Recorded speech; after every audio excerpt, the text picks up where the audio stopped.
All right, good morning, folks. This is Coffee with Community Services. Today is June 7th, 2024. It is 11:03 a.m. We have 43 people currently on. This is Alta California Regional Center's weekly service provider meeting. And we've got a nice agenda for you today. And we've also got our introductions that we will do first. So from our staff on this morning, in my office here, I have both Jordan and Scott. And I see from Community Services, Jaslyn is on. Good morning. And our training manager, Herman, is here. Good morning. And I see Tom as well. Good morning, Tom. And Michael from Community Services, and Dee Dee, and our lead, Jason, is on. And Carly's on. And our manager, Helen. Good morning. And Sharon's on. Sharon, I don't think we can squeeze you in the office. It's pretty packed in here right now. Melinda is here. Good morning, Melinda, as well. And I see Beverly and Christine and Jessica from Community Services. And our Director of Intake and Clinical Services, Camelia, is here this morning as well. Good morning, Camelia. And I see Shauna on. Good morning, Shauna from Community Services, and Adriana and Hubert. Good morning, Hubert, too. And Rhonda and Courtney. Good morning, Courtney. Well, let's see. Oh, I like it when it switches pages and it mixes up the names. And let's see. Good morning. I see Ethan on. Good morning, Ethan. Let's see. I go see if any other staff popped up. All right. Oh, Elijah's on. All right. Very good. Good morning, folks. So we are going to get into our agenda here today. We're going to be starting off with Michael, and he's going to do our sign of the week and Deaf Culture 101. And then Michael, and I think maybe Jordan a little bit too, but probably mostly Michael, will also be sharing with us about the upcoming Being Michelle screening that is going to be a free opportunity for folks. So we're going to talk about that in a little bit. Helen's going to give an update on the Early Start Partners Symposium. Camelia or Herman, would you guys want to talk about the website and the RFP? Can you guys share what we've got on there when that time comes? Yeah, I'd gladly talk about it. I'll lean on Herman to share. Right on. I'm going to make Herman a co-host real quick then so that he can do that. Thank you very much. And then additionally, you may have heard, I'm interested in having an update from Carly on the Micro Enterprise Fair. Helen has an update for Early Start Providers. We had a meeting with DDS yesterday about our AB 637 that we did. And so we want to give folks an update about that because into the fiscal year, rate study, those types of things. We want to give we received feedback from DDS related to transportation and specifically the transportation rates. And so I want to give a follow-up to that as well. There is a new directive that came out from DDS about lag funding, and we typically have some ICF providers that are here. So I just want to make sure folks are aware of that too, because we didn't go over it last week. There is an update on the master plan for developmental services, kind of what's been going on. And this is going to be something that's going to be shaping, I think, a lot of the future of what we're going to be seeing for our service system. And so I want to share an update on that too.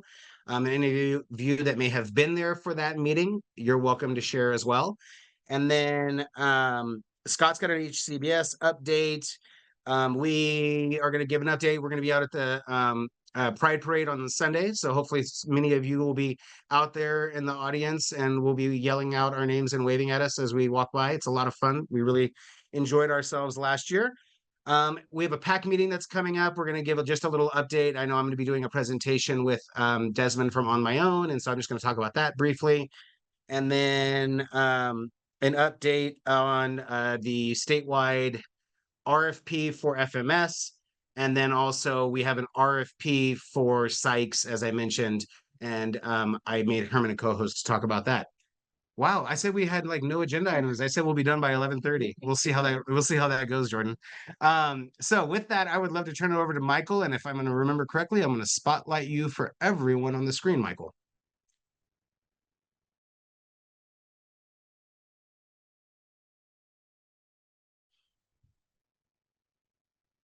Okay, hello there. Perfect. Thank you. And happy Friday to everybody. So this week's sign of the week is, well, we have two words here. Summer, which is now. We are approaching summer, right? And then we have hot. I figured that these two would pair nicely for the week. So we will start with summer. The first sign, you use your index finger, you bring it to your forehead, and then you pull it in like this. Summer, perfect. It's up here like that because in the summer we're always sweating and having to wipe our foreheads. So that is indicative of the sign summer. Now for hot, you use the 5-hand shape and you turn your hand into a claw like that. Bring it from your mouth and move it forward, turning it outwards. This is hot. Summer, it's hot, right? So it's important for everybody to remember to stay hydrated. Now I'm going to take a moment to discuss the Deaf Culture 101. So here's a question. Do all people lip read? I'm sorry, do all deaf people lip read?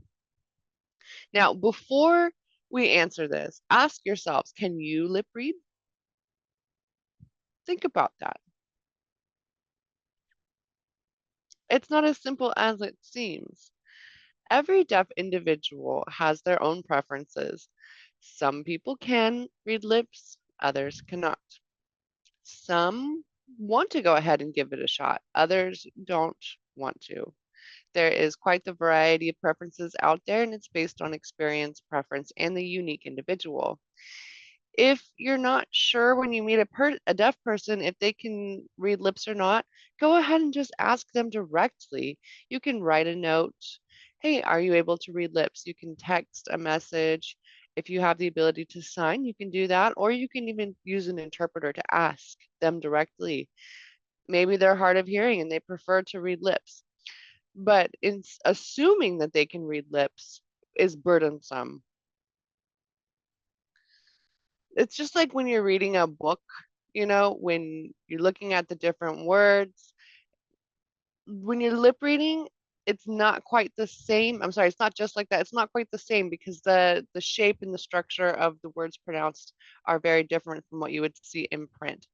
So now we're going to move on over to Being Michelle screening. Sorry, Being Michelle is a movie and it is based on a real life story. Oh, sorry for the interpreter. We kind of out on the screen.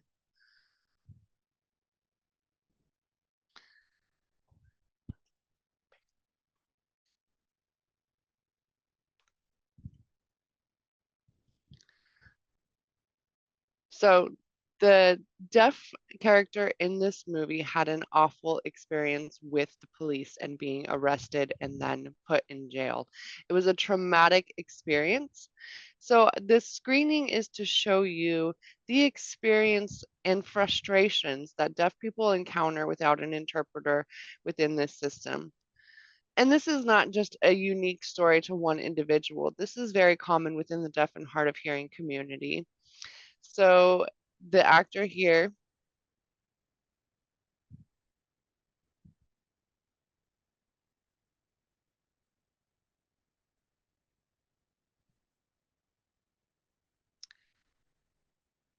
sorry, the interpreter missed the actor's name.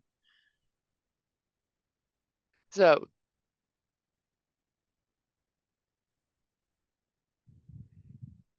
Creased. The actor is Creased. It might be easier It to is at see. the Crest Theater. Oh, it's at The the Crest performance is at the Theater. Crest Theater in Sacramento.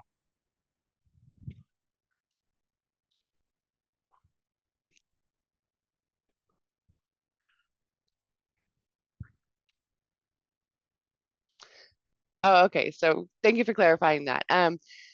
So I do encourage you to take a look at it. This is what many of your deaf and hard of hearing clients have experienced or may encounter. So please, if you get a chance, watch this movie on June 25th at 5, the Crest Theater. It is free entry, and I encourage you to go ahead and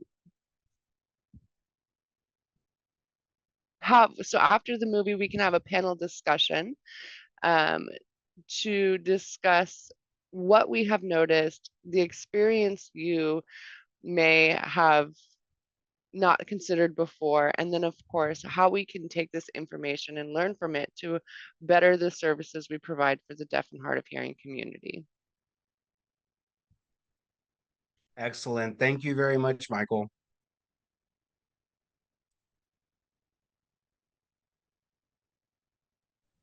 Excellent. One Thank you. second here. Just fixing our little view here in the meeting. All right. So again, we are very excited. Alta California Regional Center is one of the sponsors, as is the Association of Regional Center Area Agencies, as San Diego Regional Center, Golden Gate Regional Center. As Michael mentioned, there's going to be a panel as well. There's going to be looking at forensic issues as it relates to people with developmental disabilities. And some of you don't know Jordan Eller, but Jordan has a little bit of a history with our regional center in that area. Jordan, would you mind sharing about that real quickly, your history with us and forensics? Because we've got 69 folks and not all of them knew what you did previously with the regional center. So previously, before becoming a manager in community services, I acted as our criminal justice liaison for clients that were involved in the criminal justice system as a defendant, right? So within that role, we work on really focusing on educating the court, the council, the sheriff's department on our clients' developmental disabilities and the supports and services that are available to them through their IPP and the regional center.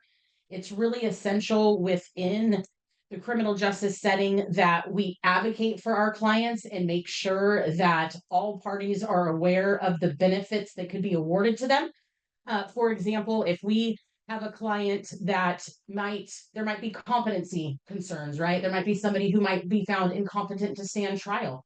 There might be a client that would benefit from what we call diversion of a cognitively delayed defendant.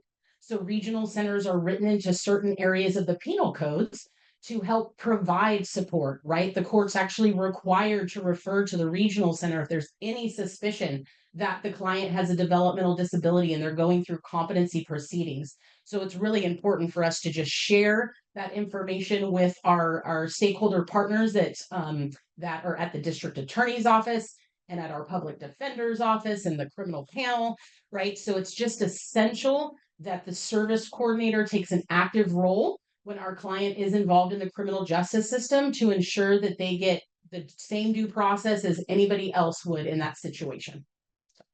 So we focused a lot on going to court and providing trainings to district attorney's office and public defender's office to really make sure that they know how to interact with an individual with a developmental disability. We also had the privilege of providing some crisis intervention trainings to like the Sacramento City Police Department and the Nevada City Police Department. So there's just been a lot of cool opportunities for cross education to help ensure that our clients that are involved in the criminal justice system are appropriately supported. I see Michelle Ramirez's hand up.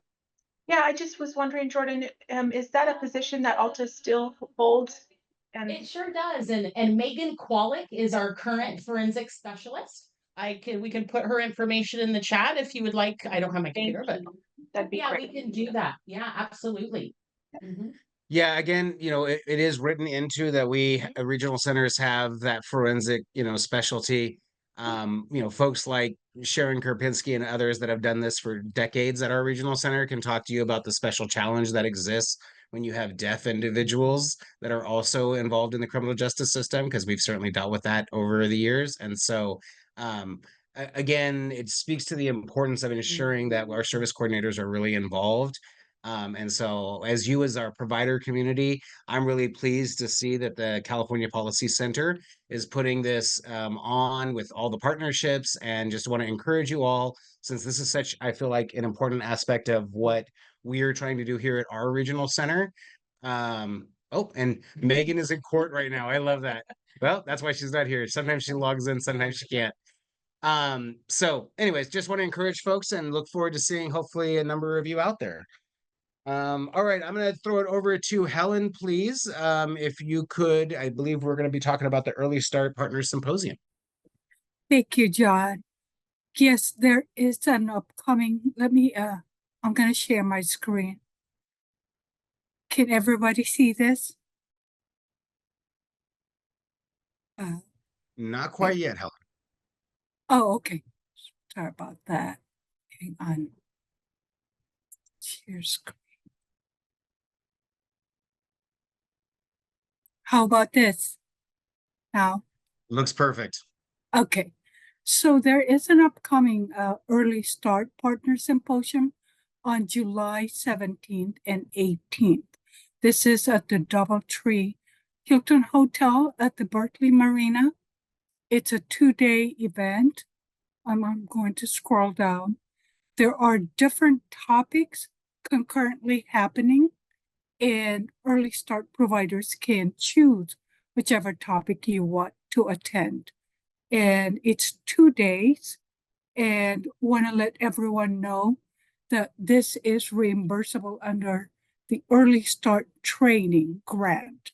And training registration is $90, and staff time is up to 10 hours, which is around $500. Anyone interested, early start providers interested in attending, please contact Adriana Morgan. You do have to complete Form B and Form C. Adriana, please put your email on the chat. That would be much appreciated. So again, anybody, early start providers interested in attending the training, the symposium, please contact Adriana Morgan. All right, and Adriana, you can unmute yourself if you have any other specific things that we want to make sure we let folks know right now about this. And then Helen, can you drop Yes. what you're sharing right now into the chat, the link to what you're sharing into the chat so folks can get that, or is that possible? Yeah, will do. Thank Okay, will do. you.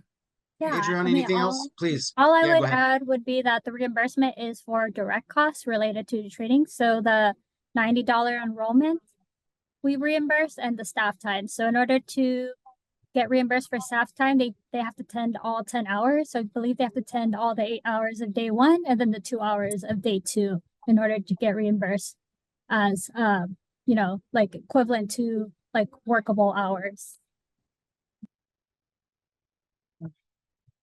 Okay, I'm Any gonna, que- yeah, let's see if we have any questions, Helen. Anyone? Perfect. Helen, actually, before I jump to Carly, can I have you give an update of what we heard about from DDS related to, or explain to people what we did for the AB 637, and then let them know what we heard from DDS. Okay, thank you, John.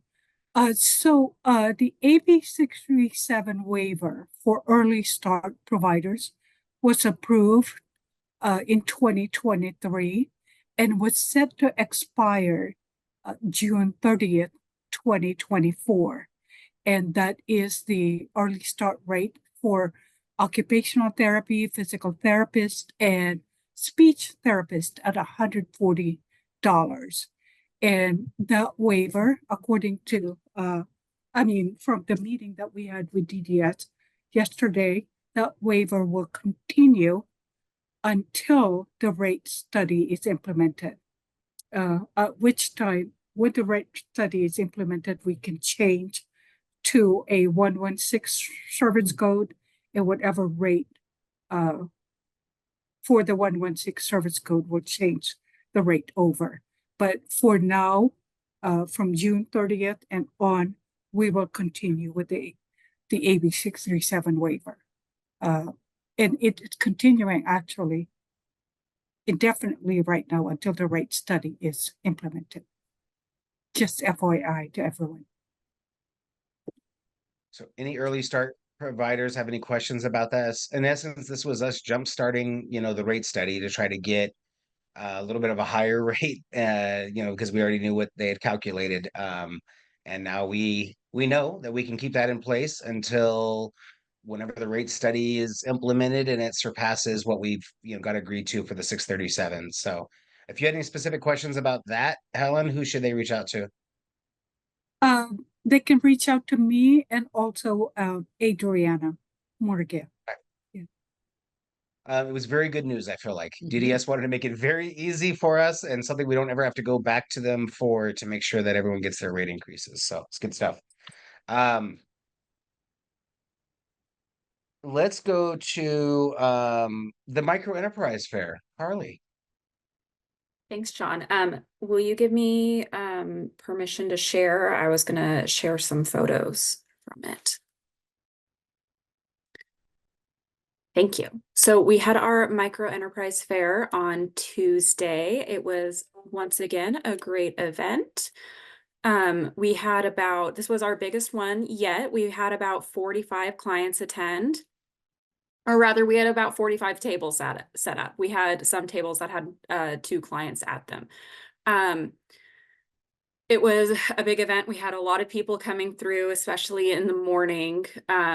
So far, the feedback that I've received was a lot of the people that have come to previous events. They said this one has been the most successful. We're definitely continuing to trend in the right direction. Each one seems to be more successful than the last. So that's what we want.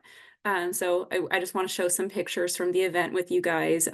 Here's one of our guys holding up some looks like earrings that he had made. Another one of our participants.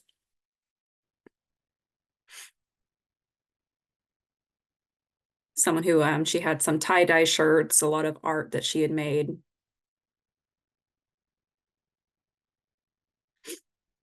So it was a great event, a lot of fun, very busy. I'm still waiting on some more feedback to see how everyone else did, but so far really good. We had a lot of new people attending too that hadn't attended in the past, so that was good to see as well. And here you can see this was earlier in the morning and see how packed it was in the Redwood conference room. So yeah. We're looking forward to the next one. That one will probably be looking at probably early December. Thank you so much for that. That is awesome work, getting all of that arranged and all of the participation. And I will tell you, I love getting to see, there was a lot of new clients that I had not met at previous micro enterprise fairs, or because sometimes, individuals would be at multiple different types of events. So being able to have that large of a venue and be able to have it that filled. And it was great seeing, many of you service providers as well, and your staff. Well, we had folks here too. So definitely something we look forward to, and we will do all of our holiday shopping in early December, and we'll make sure that we've got it really well advertised for folks. So right on. Thank you very much for that. Last week when we met, I went over a number of, just want to make sure got everything crossed off on my list here. I went over a lot of information related to the implementation of the rate study. And part of that was also because, this is a great opportunity. We've got a lot of people that work in the community services department. And so it's a great opportunity as well for my staff to also get updated on kind of where we are at every single Friday as well. So with that, I wanted to see if anyone had any questions. A very high level overview of last week's discussion was that we have not received the guidance from the department yet to implement the rate study. We recognize that there is significant legislative support for the full implementation of the rate study in a few days, but despite that, we do not have anything per se right now that would give us the guidance to be able to kind of implement things beginning July 1. So as you guys, as my staff, look at planning the next 23 days of their life or so, I don't foresee that we're going to be receiving the directives.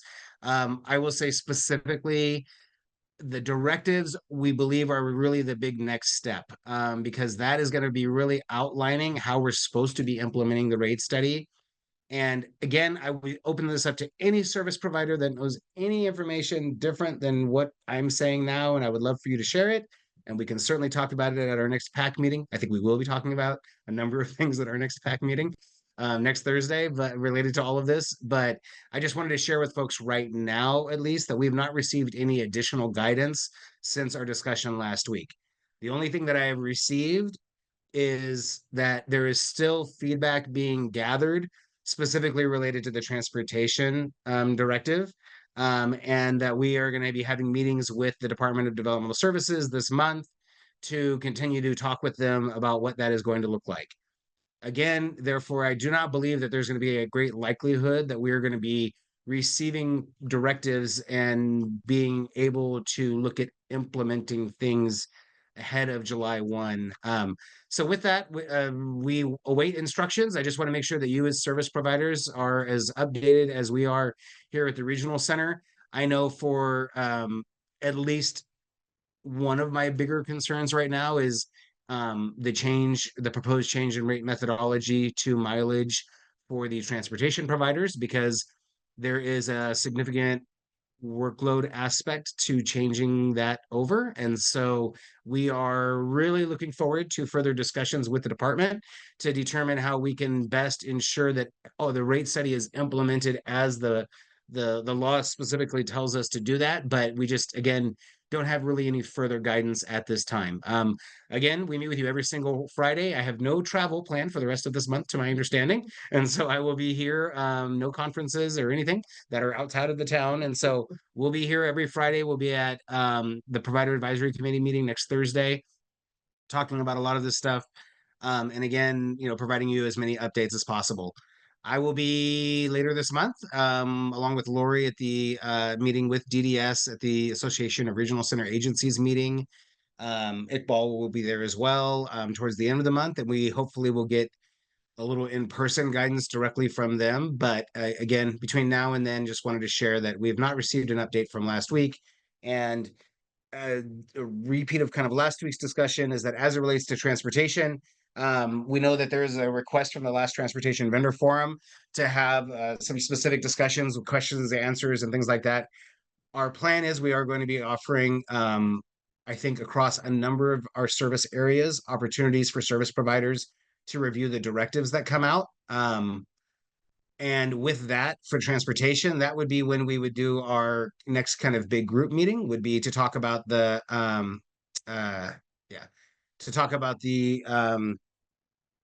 directive, and then we would offer an opportunity then as well to do individual meetings with providers that want to talk about any challenges that they may be having currently. So, and that being said, just about the rate study implementation, the directives, and again, any of you people that are involved at a statewide level, I know 9 months ago, a year ago, they were talking about really doing like webinars to explain all of this to the providers and get like feedback about some of the stuff. I haven't heard anyone mention that in quite some time. So I don't know, once the directives come out, whether or not there will be any further opportunities for providers to weigh in or anything. I think they included providers in the groups to develop the directives. And so that being said, that's what we know about it, and we'll update anyone if they have any further questions. Any questions about that? Rate study implementation, rates setting. All right, that's what we got for you guys. I'm going to switch over to DDS's website. And Johnny, hey, we didn't share before about, I don't think we did, about the ICF lag funding update that came out from DDS, the extension. We did. So we did while you're on vacation. Just kidding, while you're in San Diego. So we did when Jordan and Michelle Duchesne were facilitating coffee with CSS. Perfect. Then if folks have any questions about that, please don't hesitate to reach out to Johnny. And then I think I'm going to have Herman share his screen next. Is that what I'm doing next? All right, Herman, thank you. And Camelia, please. Good morning. And thank you, Herman. Always appreciate your support.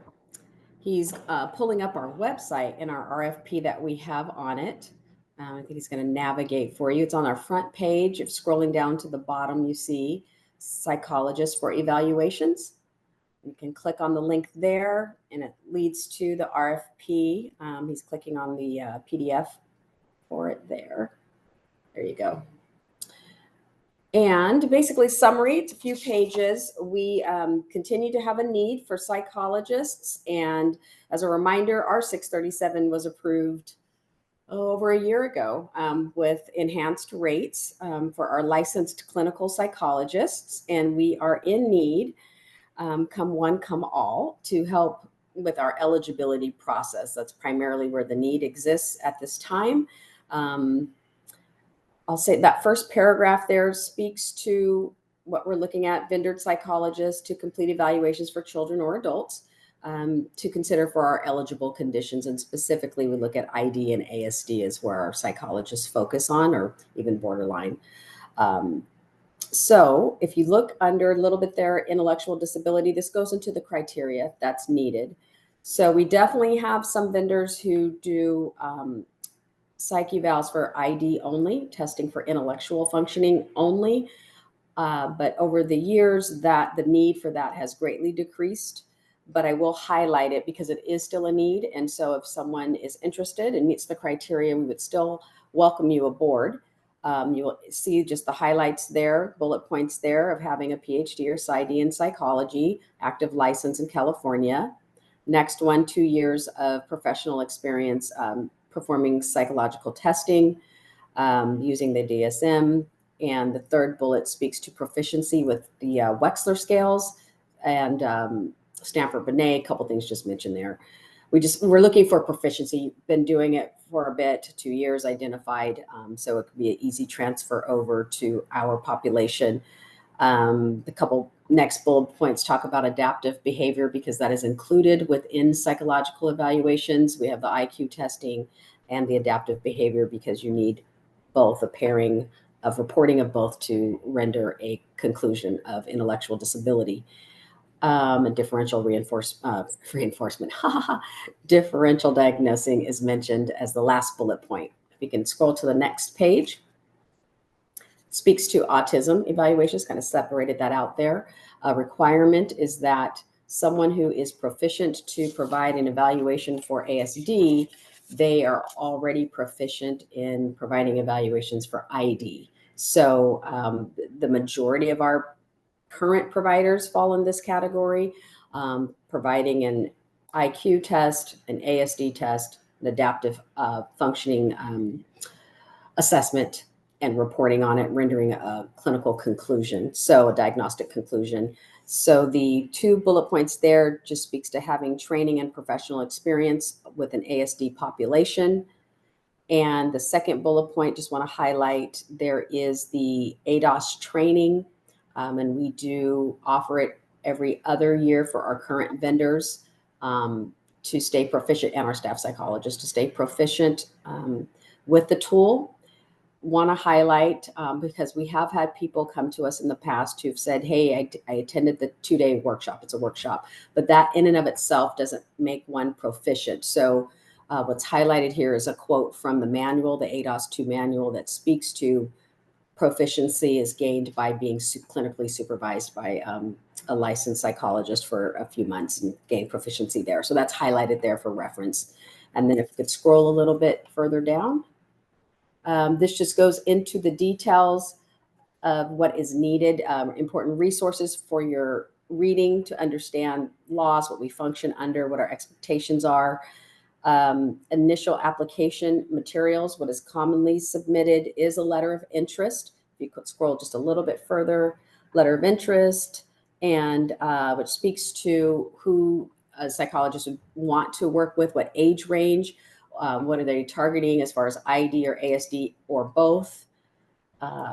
If you could scroll just a little bit more, business license, professional liability insurance, all of the specifics of that we need to show that you could be up and running with your own business. And I know that we have written business plan. That's been our language over the years. But it could be a service delivery plan, a program design. We use kind of different language that kind of meets that need there. But if you would share this information, if you are not a licensed clinical psychologist, but if you would share this to others that you may know, or I think he's put, I don't know, Herman, what you doing? So, okay, so if you would share this information out to others that you know who this may qualify for, who might be interested, and then those individuals can email me on that Roman numeral 5 submission of the application to me directly. I'm working hand in hand with our community services and supports department. They're working hard to get people through our process quickly. And I think that is it. Herman, were you going to show? Oh, I think he put my info in the chat for you. Is that what happened? I believe so. So if you want to also just reach out to me for any questions that you may have, I'm available for that as well. And I think that's what I have. Is there any questions that I can answer in this moment? I'd be happy to. I'm hearing crickets. So I think we're Very good. good. Very, very comprehensive. The link is in the chat. Again, it is you guys help us be able to implement so many things at our regional center. I have like absolutely over the last 5 years relied on you all so much to be able to support us in so many different ways. And so I would just say if anyone knows anyone, if anyone knows ideas of where you think we can best share this information, if you don't want to be the one that does it, can you please reach out to Camellia? You can CC me on that as well. Yeah, thanks, Jay. Yeah, Jean Farr at NADD. I met with her a couple weeks ago, their executive director. And yeah, you're right. She's someone that could be a resource. I just met with her a couple weeks ago. So yeah, NADD. I want to do this now, and now I'm going to put everyone on the spot. Does anyone have any other good ideas? Because we want good ideas like right now. So if anyone heard that presentation by Camellia and thought this might not be for me, but maybe Alta should be trying this. If it sparked anything with you guys, if you want to share right now, we would love to hear that. We would love to give you guys an opportunity for that, or you can even drop it in the chat.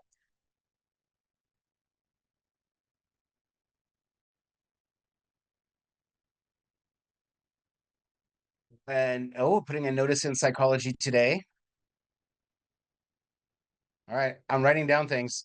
I would love it if you guys can, sorry, go ahead, please, Camellia. Yeah, just to say, and we do connect with Psychology. And you know what, now that I am wrong. I know that we've had some resources there, but I will stop. I was actually thinking of, I think it's National Valley, something of Psychological Association, a little bit different, but we have connected to those in Psychology Today too and done reach out. So I definitely appreciate the mention. Thank you. I think Jean's I think they're going to do NADD in California maybe after that too. I'm hoping. All right, I'm looking in the chat still because I love these good ideas. I was going to say the psychological associations. Yeah, absolutely. I wonder if, because NADD does a lot of advertising, I wonder if we can add something in with like advertise in their conference brochure, you know what I'm saying? Yeah, I do. Like, okay, all right. Yeah.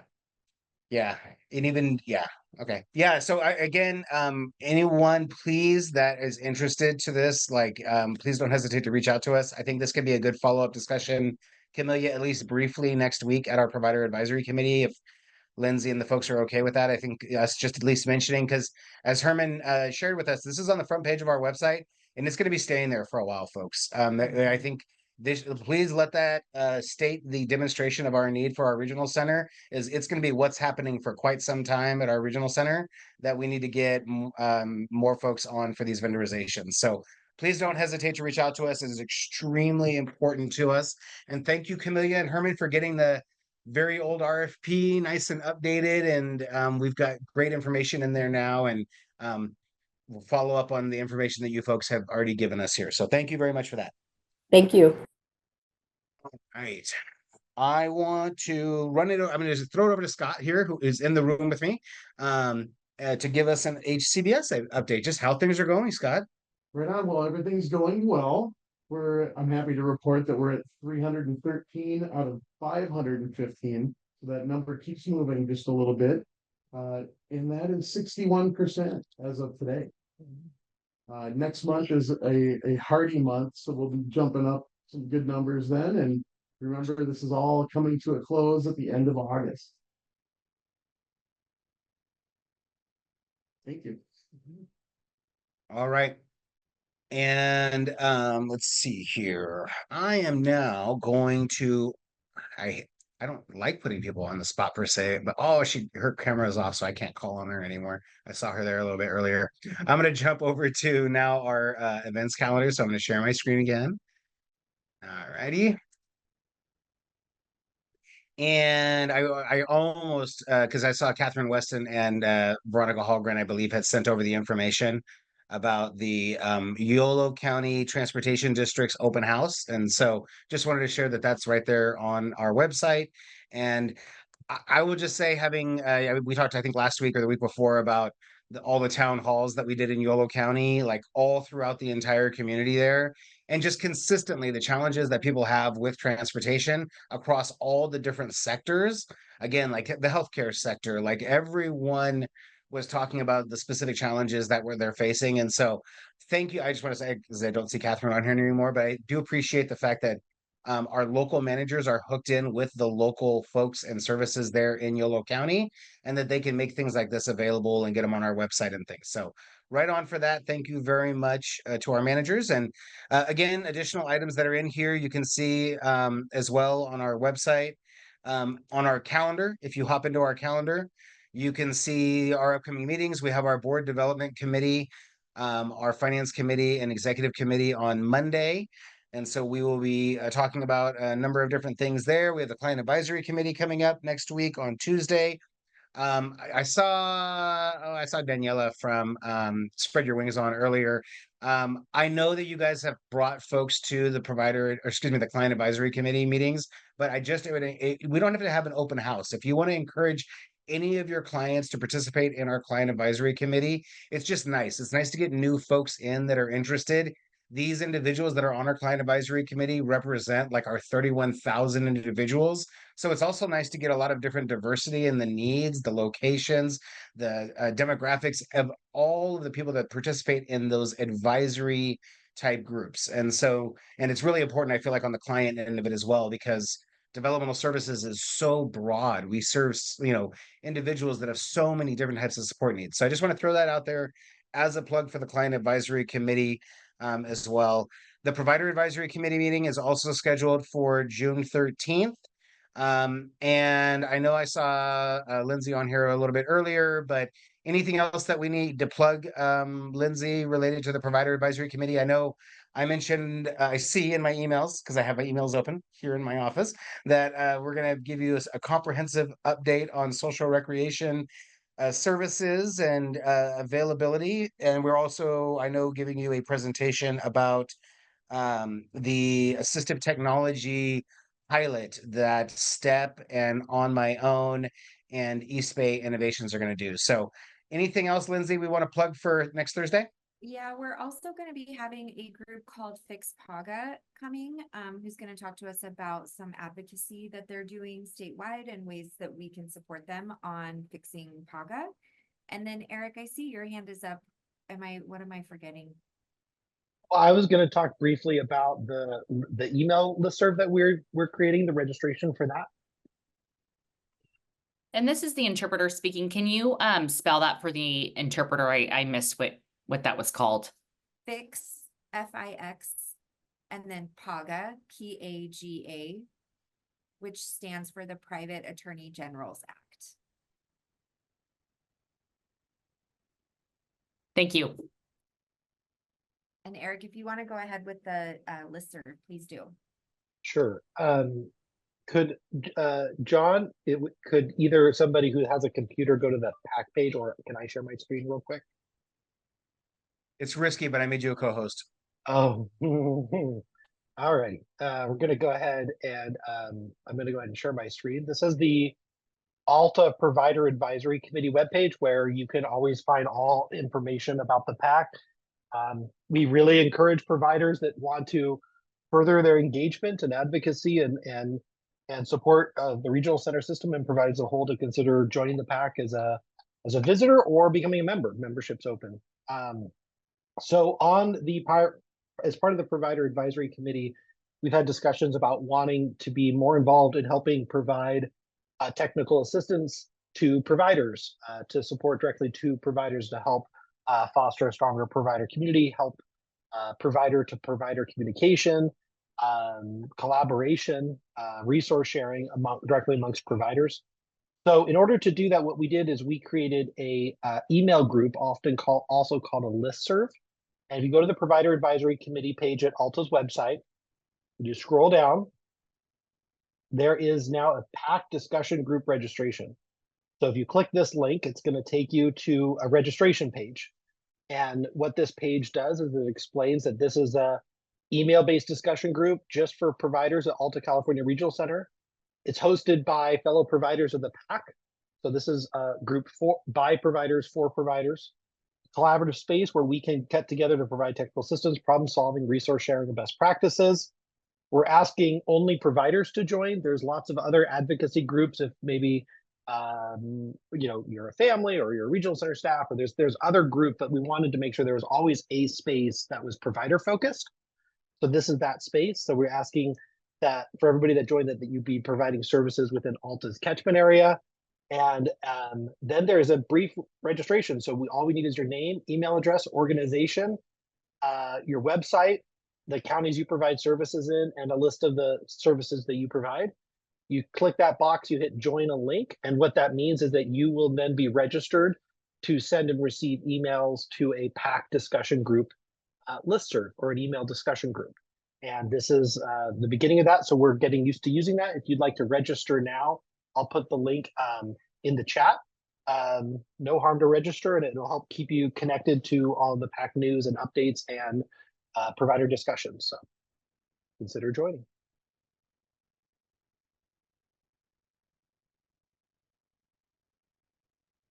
Just want to see if anyone has any questions about the upcoming Provider Advisory Committee meeting. All right, the information is there in the chat. Additionally, I'm putting in the chat information or the link to the information for our Deaf and Hard of Hearing vendor forum. And Melinda is our point of contact. Melinda, if I share my screen, would you mind just letting folks know what I'm talking about, please? Sure, I can, not a problem. Let me get to the ACRC homepage. Give me one moment. And then I will share my screen here. Oh, I got it. Oh, never mind. You got it for me. Okay. So I do. Yeah. The Deaf and Hard of Hearing Forum is going to be a collaboration style discussion for us to sit down and address all the complications and things y'all are emailing me with all the time about how do we support the deaf and hard of hearing? What do we do? What does it look like? How do I accommodate, etc., and so forth? Or my favorite question of, do we really need to use interpreters? You know, we're going to be getting messy with it in some ways, and it's designed to be a question response. So if you go to the bottom of that form, there's a registration link in there somewhere, right there where it says registration, and please fill it out. It's about 10 questions. It'll navigate you if you have accommodations that are needed, such as interpreters or such as preferential seating or copy of the notes. Please include that, because I am making this for you. Everyone has come to me asking me a lot of different questions, and I am now at a point where I want to be able to create a format and a place for all of us just to sit down and talk about it, as well as possibly learn some new information and then get information from your peers. So the primary function of this is for everyone here with ACRC to learn about who in the community knows this stuff. Who in the community can I go to and say, hey, help, or hey, I got this client, don't know what to do? Or better yet, how do we create a better system here for our deaf and hard of hearing clients? And then I will also be introducing a couple more projects that we're working on during the vendor forum at that time to possibly get a registry going for direct support staff and some other things. Currently that's in the works, and so I will have a better update at that time. And my hope is everything goes well and smoothly like it did today, and we can introduce them later on this fall, because there will be another one of these meetings, and hopefully we'll be doing it like 2 times a year, because there's a large need and demand to have this meeting in person and not remote. But everything I share with you, all the resources, all the information, where I got the information, etc., will be emailed to you upon completion of it within 24 hours as a thank you from me, but also so you have resources in your pocket and you're not left alone. Personal experience here, I know what it feels like to be left alone on an island serving clients and you have no idea what to do. I know what it's like when they lose their capacities in some form and the fear that can bring, right? And we are master troubleshooters. So I want to create, a safe space for us to be able to address those questions, comments, concerns, and for you guys to find out who you can lean on. We will look forward to having hopefully many of you join us. And I think we may give Michael a nap in the middle of the afternoon, since I'm pretty sure he did not have a say in scheduling our vendor forum and the Being Michelle premiere that same evening. So I also want to let you know that Deaf and Hard of Hearing vendor forum is we have 57 registrants so far, and I can take up to 100. So come one, come all, let's have a conversation. And yes, I will put the link in the chat here in a moment. Awesome. So again, that will be a big day for us. We have 9 a.m. the vendor forum, and then the Being Michelle screening that goes into the evening there. So looking forward to you folks joining us, and thank you very much for us being able to do a specialized vendor forum like this. This is very cool. So thank you. You're very welcome.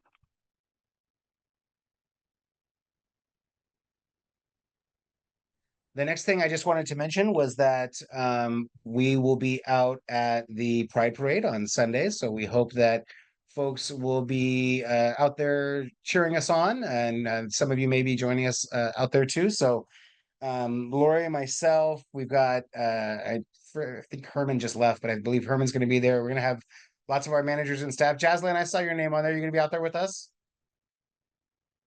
Right on. Excellent. Very good. So looking forward to seeing folks on Sunday, hopefully for out at the Pride Parade.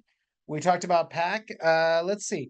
I wanted to just real quickly give an update on where you can find the information for the master plan for developmental services. And then just, again, it's been a little while since I have navigated to DDS's website to share things and found new surprises. And I want to go over for the master plan for developmental services.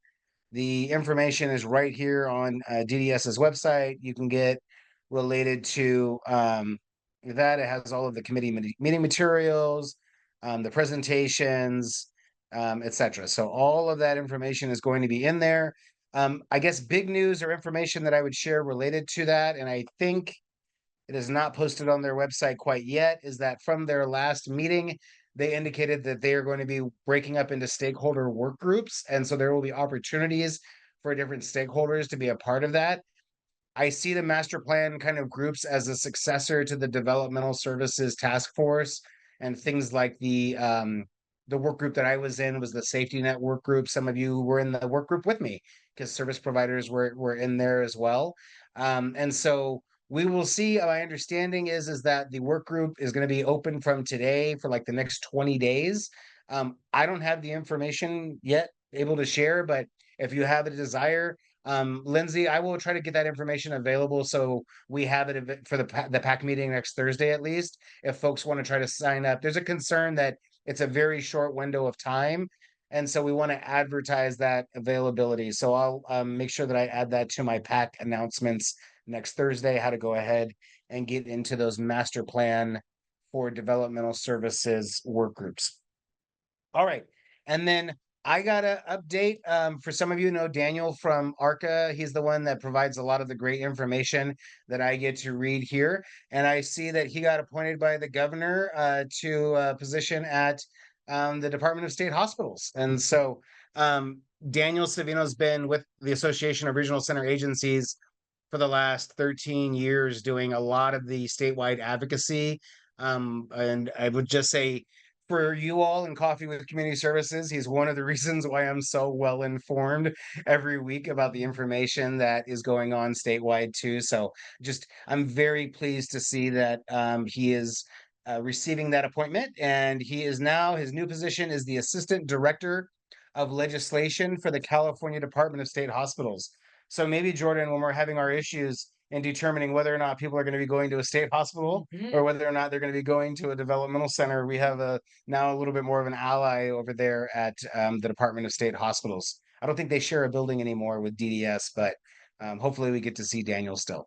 All right, folks, I hope everyone still has a great weekend, and we will be, as I say, out there at Pride on Sunday, and looking forward to a great time. And we'll be providing updates next week. I'll see most of you probably on Thursday at our Provider Advisory Committee.